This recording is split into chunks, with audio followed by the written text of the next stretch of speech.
Pemirsa, banjir bandang menerjang permukiman warga di Kabupaten Sika, Nusa Tenggara Timur. Banjir akibat luapan Sungai Lowomego itu membuat panik warga yang tinggal di bantaran sungai.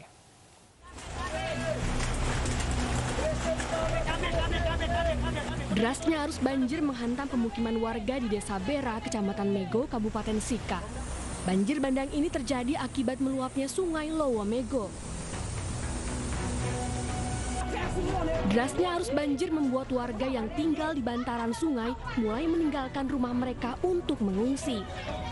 Mereka mengungsi ke rumah kerabat dan tetangga yang berada di tempat yang lebih tinggi. Ada berapa rumah yang terdampak? Sekitar 10 rumah di wilayah Desa Bera yang terkena dampak. Itu yang paling parah itu kondisinya seperti Yang paling parah itu 7 rumah di Dusun Kanali. 10 rumah warga terancam roboh akibat derasnya arus banjir bandang. Banjir juga membuat 11 hektar sawah milik warga rusak. Warga berharap pemerintah segera memperbaiki turap pengaman banjir untuk melindungi pemukiman warga. Dari Sika, Nusa Tenggara Timur, Joni Nura, iNews melaporkan. Banjir masih merendam jalur Pantura Semarang, Jawa Tengah. Sebagian warga pun terpaksa menembus banjir untuk menuju rumah sakit.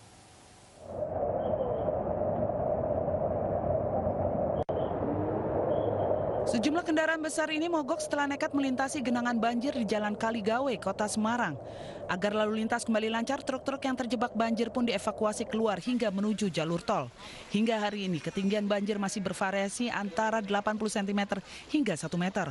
Untuk membantu mobilitas warga, relawan masih bersiaga lengkap dengan perahu karet. Warga pun memanfaatkan jasa perahu karet ini untuk berangkat kerja atau memeriksakan diri ke Rumah Sakit Islam Sultan Agung. Untuk menyeberangkan saudara-saudara kita yang untuk menuju ke Rumah Sakit Sultan Agung dan Sultan Agung ke rumah masing-masing serta evakuasi bencana dan mengantarkan nasi bungkus ke warga masyarakat yang kena. Namun tak semua warga bisa sampai ke rumah sakit yang dituju. Tak jarang warga yang kelelahan menebus banjir akhirnya memilih pulang. Salah satunya adalah Fahru Rozi dan sang istri. Mau ke Rumah Sakit Sultan Agung. Terus? Nah ini kan kelihatannya kok nggak bisa sampai, ini mau pulang. Karena banjir ya Pak? Banjir. Banjir di jalur Pantura Semarang ini terjadi akibat hujan deras pada Jumat malam hingga Sabtu siang. Banjir tak mudah surut karena masih tingginya curah hujan. Banjir diperparah dengan gelombang air laut pasang yang kerap terjadi akhir-akhir ini. Untuk membantu korban terdampak banjir, polisi mendirikan dapur umum sebab banyak perabot rusak atau hilang hingga warga tak dapat memasak. Dari Semarang, Jawa Tengah, M. Taufik Budi Nur Cahayanto, iNews melaporkan. Sementara itu banjir setinggi 1 meter lebih masih melanda wilayah Pekalongan, Jawa Tengah. Puluhan lansia dan balita dievakuasi menggunakan tandu dan perahu karet.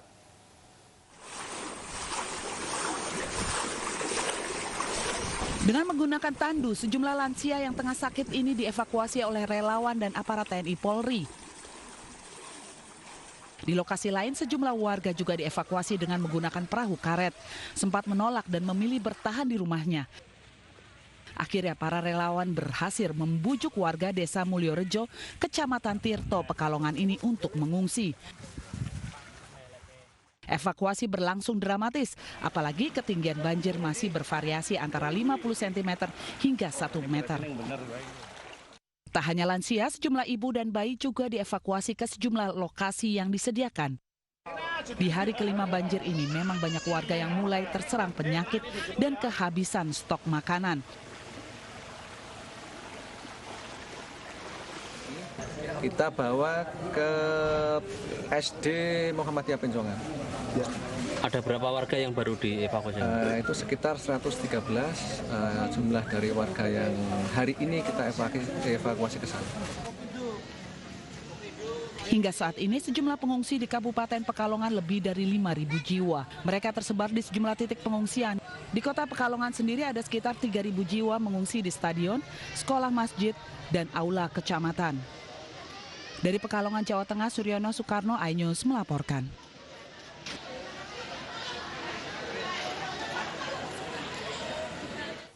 Ya, pemirsa, banjir memang kerap belakangan terjadi karena banyak sungai yang meluap karena tidak mampu menampung debit air hujan yang cukup tinggi dengan durasi hujan yang cukup panjang. Betul sekali, dan kita akan mengetahui daerah mana saja yang harus siaga banjir karena warga harus mengantisipasi di masa musim penghujan ini. Kita akan bertanya langsung kepada Kepala BMKG, Ibu Dwi Korita Karnawati, untuk membahas fenomena alam banjir longsor yang terjadi di tanah air belakangan ini. Selamat siang, Ibu Dwi Korita. Selamat siang Mbak Deta, Assalamualaikum warahmatullahi wabarakatuh. Waalaikumsalam. Ibu, untuk daerah mana saja yang memang harus siaga banjir di dalam jangka waktu dekat ini, Ibu? Khususnya untuk tanggal 10 hari ini dan diprediksi berlaku sampai besok pukul 7 pagi. Yang pertama adalah masih Jawa Tengah, kemudian juga Jawa Timur dan Jawa Barat, serta Provinsi Banten, itu yang status siaga. Kemudian 18 provinsi lainnya statusnya waspada, antara lain Aceh, Sumatera Utara, Jambi, Bengkulu, Sumatera Selatan, Lampung, DKI Jakarta ini masih harus waspada, Yogyakarta, kemudian Bali, Nusa Tenggara Barat, Kalimantan Utara, Kalimantan Timur, Kalimantan Tengah, Kalimantan Selatan, Nusa Tenggara Timur, Sulawesi Tengah, Sulawesi Selatan, dan Papua. Demikian. Kalau status siaga dan juga waspada ini artinya apa, Bu? Apakah akan ada hujan lebat atau angin kencang sehingga warga mungkin bisa lebih detail persiapannya untuk menghadapi cuaca ini, Bu? Benar, jadi status ini berdasarkan hasil prediksi potensi hujan lebat. Jadi yang diprediksi hujan lebat bahkan bisa meningkat menjadi ekstrim, terutama Banten, Jawa Barat, Jawa Tengah, dan Jawa Timur. Kemudian wilayah 18 provinsi lainnya adalah potensi hujan lebat. Baik, kalau cuaca ekstrim sendiri itu seperti apa, Ibu? Jadi sebetulnya cuaca ekstrim dari skala ukuran intensitas hujan apabila dalam 24 jam curah hujan secara akumulatif mencapai lebih dari 150 mm. Jadi itu dikatakan ekstrim. Namun fakta di lapangan menunjukkan meskipun belum mencapai 150 mm, dampaknya sudah ekstrim. Sudah mengakibatkan banjir, banjir bandang, longsor, angin kencang. Nah, itu yang kami maksud juga ekstrim dalam skala dampaknya yang berpotensi menimbulkan bencana hidrometeorologi, banjir, banjir bandang, longsor, angin kencang, dan puting beliung. Demikian. Lalu bagaimana dengan gelombang tinggi, Bu? Karena memang di awal tahun kemarin beberapa wilayah mungkin seperti Manado sempat ada gelombang tinggi yang membuat warga juga panik, Ibu. Betul sekali. Jadi apabila terjadi cuaca ekstrim yang ditengarai dengan terbentuknya awan-awan yang ekstrim, misalnya awan cumulonimbus, akan berdampak pada cuaca yaitu hujan ya, dan juga dapat berdampak pada kondisi gelombang, yaitu dengan gelombang tinggi itu dapat pula dipicu oleh cuaca ekstrim ataupun dipicu oleh sirkulasi siklonik atau adanya depresi tekanan udara di wilayah khusus tertentu di samudra. Demikian, jadi gelombang tinggi dapat juga dikategorikan sebagai bagian dari cuaca ekstrim. Baik. Demikian. Baik, Ibu, selain faktor cuaca tadi memang curah hujan yang cukup tinggi, bagaimana dengan faktor lingkungan? Karena banyak sekali mungkin pembangunan yang pada akhirnya menyebabkan longsor, ditambah lagi hujan yang deras. Betul sekali, tidak dapat kita pungkiri, sering terlihat hujannya itu sebetulnya belum ekstrim, masih 50 mm. Kalau ekstrim kan batasannya 150 mm dalam 24 jam. Tetapi sering terjadi hujannya itu belum mencapai 100 mm. Ya, jadi sebetulnya hujannya belum ekstrim, tetapi dampaknya sudah ekstrim karena kondisi lingkungannya, daya kapasitas atau daya dukung lingkungan yang sudah terganggu, yang sudah tidak sanggup untuk menampung, meresapkan air ke dalam tanah ataupun menampung di dalam kolam-kolam curah hujan yang sebetulnya belum ekstrim tadi. Jadi masih istilahnya hujan lebat atau sangat lebat.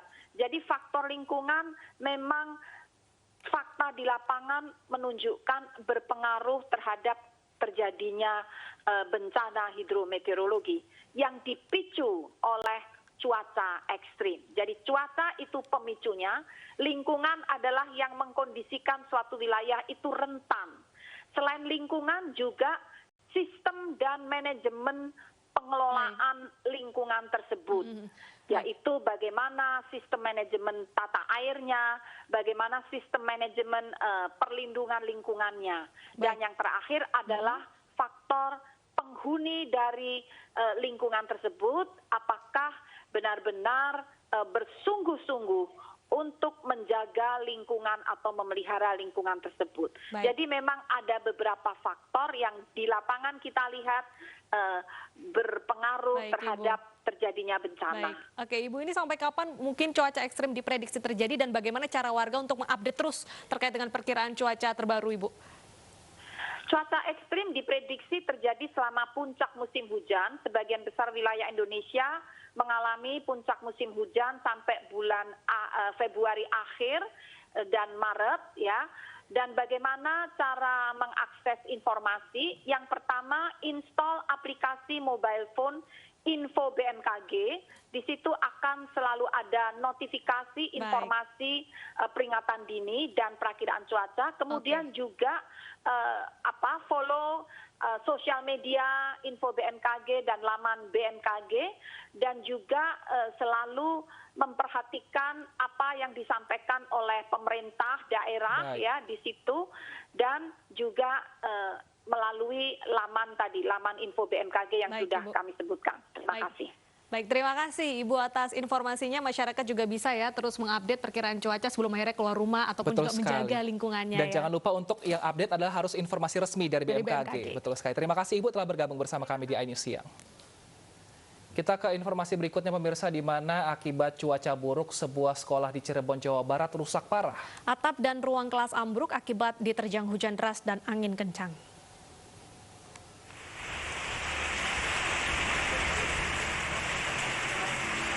Bangunan Madrasah Ibtidaiyah Watonia di Desa Warudur, Kecamatan Wundu, Cirebon, Jawa Barat ini rusak parah. Atap 3 ruang kelas ambruk. Akibatnya meja dan kursi tertimpa reruntuhan. Tidak ada korban jiwa dalam kejadian ini karena tidak ada kegiatan belajar mengajar. Selain hujan deras disertai angin kencang selama beberapa hari terakhir, bangunan sekolah juga sudah rapuh karena tidak pernah direnovasi.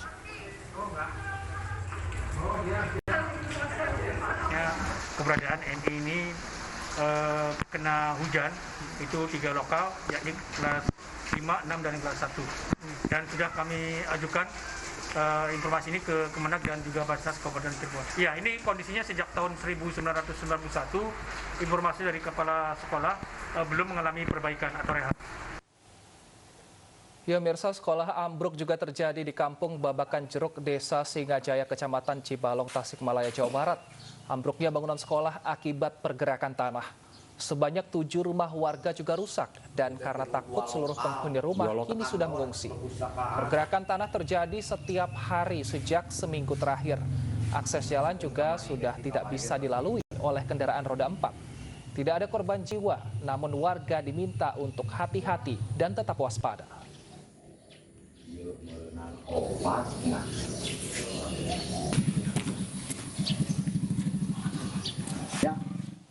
Ratusan warga korban banjir di Kabupaten Bekasi, Jawa Barat mengungsi di pinggiran rel kereta api. Informasi selengkapnya hadir usai jeda berikut, tetaplah bersama kami.